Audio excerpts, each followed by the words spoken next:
ఎవరైనా తల్లి, తండ్రి లేదా వాళ్ళకి సంబంధికులు పోయినప్పుడు తలకొరివి పెట్టడము అనేటువంటిది మన సంప్రదాయం. ఆ తలకొరివి పెట్టిన తర్వాత ఎప్పుడైతే ద్వాదశ దిన కర్మ చేస్తారో, ఆ ద్వాదశ దిన కర్మతో ఏంటంటే, ఆ కుటుంబీకులకు అలాగే ఆ వంశస్థులకు ఉన్నటువంటి ఆ సూతకం అని అంటారు కదా, ఆ సూతకం పోతుంది.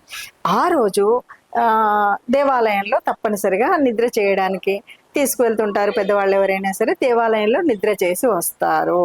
మరి ఈ నిద్ర ఎందుకు చేయాలి అన్నది ఒకటి, మనకున్న కొన్ని సమస్యలకు ఒక చక్కటి సమాధానం కూడా దొరుకుతుంది. ఏంటి ఆ సమాధానము అంటే, చాలామంది మేము గుళ్ళకు వెళ్ళొచ్చా వెళ్ళకూడదా ఇలాంటివి అంటూ ఉంటారు కదా.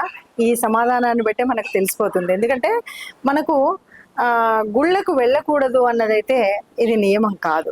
ఎవరైతే ఉన్నారో వాళ్ళు ఆ రోజు గుళ్ళో నిద్ర చేస్తున్నారంటేనే అర్థం ఏంటంటే, వేరే వాళ్ళు అయ్యో వాళ్ళ నాన్న చనిపోయాడు కదా మా ఇంటికి వచ్చారు, ఎవరైనా వాళ్ళ అమ్మ చనిపోయింది కదా మా ఇంటికి వచ్చారు, మాకేమన్నా అశుభం కలుగుతుందేమో అని రకరకాలైనటువంటి అనుమానాలతో ఇంట్లోకి వచ్చినప్పుడు చాలా మంది భయపడుతూ ఉంటారు కదా.